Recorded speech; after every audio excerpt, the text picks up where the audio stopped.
My name is Aaron Verzat, and I have the pleasure of being your child's teacher this year. The purpose of this short video is to orient you to your child's class, assist you in navigating the resources I've created for your child's success, and to clarify the course standards requiring your involvement. This video is meant to be generic and applicable to all of my classes, so let's get started. Students enrolled in my class will find that there's an emphasis on training core fundamental skills, regardless of the course level. Mainly, I teach understanding first, and then doing, for a relevant and rigorous education. Here's an example of a student's skill progression at the novice level and having never claimed to draw before. These images will tell what. As you can see, it starts from very general to more specific and complex. New techniques are applied, and the products are scaffolded up into creating things that are real and relevant, finally into generating functional pieces of artwork. My approach to the content is that everyone is capable. The content is skill-based with trained growth and progression to more advanced courses in mind. And finally, everyone can achieve any level of ability that they want to, according to their chosen level of study and practice. As an elective, students are to elect the course that aligns strategically with their inherent abilities and love for its content, and I don't generally recommend otherwise. For example, if a student is signing up just to fulfill a credit. Now, no formal training is required. However, students should already have been drawing and creating over the course of their lives by this point, just as kids pursuing basketball have been playing basketball for years on their own for fun. Content-wise, my classes range from novice to advanced levels, and even for the novice level courses, classes are designed with rigor. I use all of my classes as a platform for college and career readiness, using this class as a vehicle to train students in workplace norms and college-bound study skills.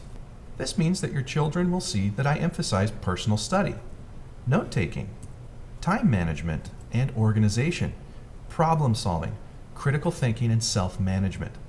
I empower my students to grasp their own success.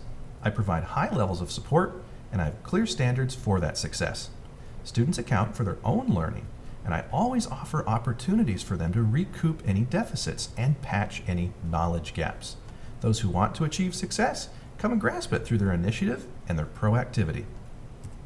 The reason for this, I believe, is summed up in this graphic, which best describes the role of a teacher in the life of a student at different stages of public school.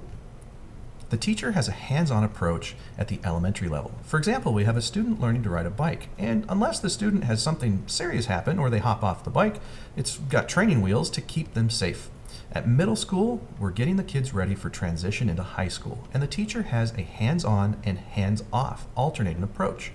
Notice that the training wheels are removed, and at this stage, the student is riding the bike. Going into high school, the teacher has a fully hands-off approach and is guiding the student from the side. The student is free riding the bike and demonstrating how to do so based on all this previous learning here. That is to ultimately get them ready for life and college and the workforce so that they can be a functional bike rider on their own. Now, I've created a tremendous amount of support for your child's success so that they can not only ride the bike in this safe learning environment, but they could also do so outside of school as well after they graduated. Let's take a quick look at some of these resources that you as parents will be using as you're working with your child for their success. The first one is my class website. It's very easy to find. Just type in my name or Aaron's Design Class. Even if it's incorrectly spelled, it should be the top one that shows up under Google. It's a Google site. Now let's take a brief tour of this. On the very front homepage, you'll find my generic grading standards. That's important for students to know as well as parents because I don't grade under a traditional method. It's very different, and I have videos on my YouTube channel that break that down for you. I also have analogies that visually show how my grading opportunities work. Here are my standards for absence and how I expect students to handle the fact that they'll become absent at one point in the year. They have things to do about that as well. Here's my classroom structure. You may review this to see exactly what students' roles are in the class. Finally, my plagiarism standards for originality. Up at the top, you're going to see all the different classes that I teach, and these may change over the years, but if you click directly on the class's name, for example, let's click on 2D, 3D, that will take you to the home page for that particular class. This is where my students and yourselves will likely spend the most time. Here you'll find my syllabus outlining how my class functions. Here is what's called a learning engine. This is a self-assessment tool that helps students pinpoint knowledge gaps, and they use this to go schedule tutoring with me in order to recoup lost learning. And most importantly, this is the log.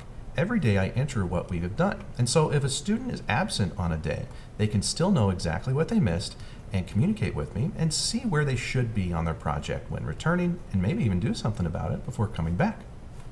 Let's hover under the class here, and you'll see that there's a pop-up with two options. Now, different classes have different amounts of pop-ups, but if we hover over 2D, 3D, you'll see assignments. This is where students have copies of a couple of important things. These are the roadmaps for what they're going to learn in each unit, and beneath them are all of the client briefs. That would be the breakdown of the labs that they would use to work on their projects. It's important that students know these to not only follow the directions, but even see how they are assessed before they even begin. Underneath, I have a student gallery, which shows samples of student work. And this is my favorite part right here, tutorials and video. This is where the support for your child's success really blossoms. Click directly on it, you'll see that I have a YouTube channel. And so students who are absent, or if they need extra help, can access my YouTube channel in order to recoup that instruction or study on their own. Below, I have what's called a Frayer library. If you click on that, it's a library of micro visual tutorials that break down many different techniques. Think of them as miniature lessons. They're excellent study aids for your children. Now below are tutorials proper. At the first part, we've got beginner level tutorials. For example, how to manipulate a form in 3D space. We would use that in our perspective unit. And also down here, for example, how do you pull out or extract organic forms from living things for drawing? And that would be our Unit 2 lesson. Below, you'll find advanced level tutorials for my other courses, which are mostly digital in nature. Going back to tutorials and video, we have FAQs. That stands for frequently asked questions. And over the years, I've compiled all of the questions that I've received from parents and students alike. For example, how do I teach? How do I grade? How do I handle pacing and time? What are some life skills and motivation? And finally, if it's relevant to the class, technical computer questions.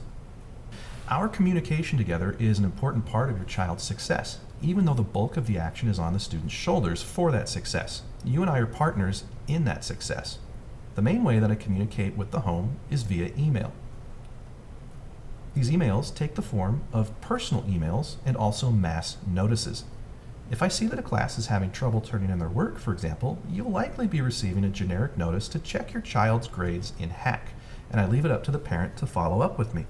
Please review Hack prior to following up with this notice so that both you and I are on the same page. Regarding checking grades in Hack, I recommend that parents check them once a week or at the least once every 2 weeks. Now, how can you interpret the gradebook when you see it in Hack? I have two major grades that are in the gradebook. The first is what's called a formative grade. That's a check for understanding. It accounts for about 15% total of all the grades in the gradebook. They're very small. They don't have much of an impact on your child's grade. Their purpose is to inform decision making. For example, I may have a formative check for understanding on using a process, or a check to make sure that they're reaching the benchmark in timeliness as they're supposed to. Or I may check their note-taking skills.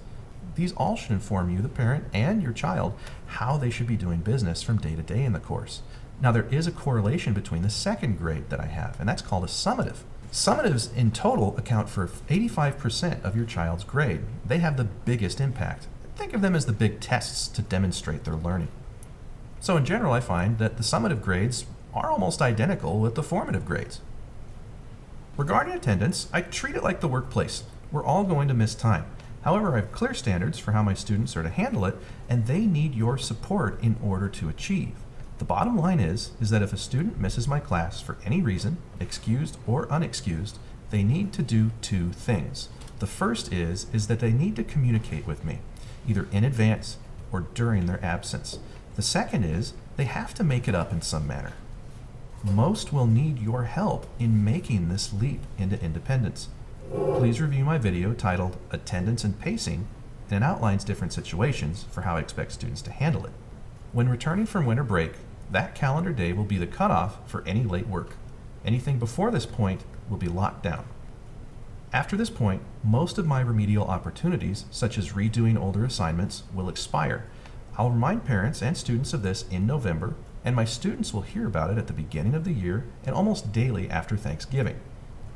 You may find more on this in my video titled Remedial Opportunities. Some students may need more time than class provides to meet class deadlines. Some may also want to devote more time to their work to exceed a lab's objectives for higher success. Now, the lab is open most days until 4 p.m., and I also write study hall passes during the day. Many of your child's assignments are also portable. So, your child may need transportation arrangements if they stay after school. My electronics policy. In my class, students put all of their electronics, their earbuds, their phones, and everything into their backpacks, and they place their backpacks by the door. We do use Chromebooks in very controlled and specific circumstances. Now, none of my A-level students misused electronics last year, and 100% of my C to F level students required prompting or reminding of this standard. There's no reason for a student to be in possession of a phone device in my class. If you hear from me on this issue, I'll generally have had to prompt your child multiple times to follow this basic norm, and at that time, I'll require your assistance for their success. Now finally, the computer lab. My advanced classes use the computer lab. Students are required to back up their work onto the cloud first, then to a thumb drive second, then to the hard drive last, without exception. New files to be created each day, allowing the student to time travel in case of file corruption. Every year there seems to be cases of corrupted files and weeks of work lost. Many situations involve the student's choice not to follow these standards, and I'm involving you parents on this for your child's success. That about does it. I look forward to training your child to become proficient in a variety of skills and readying them for success in college and in the workforce. As always, if you have any needs, please feel free to contact me.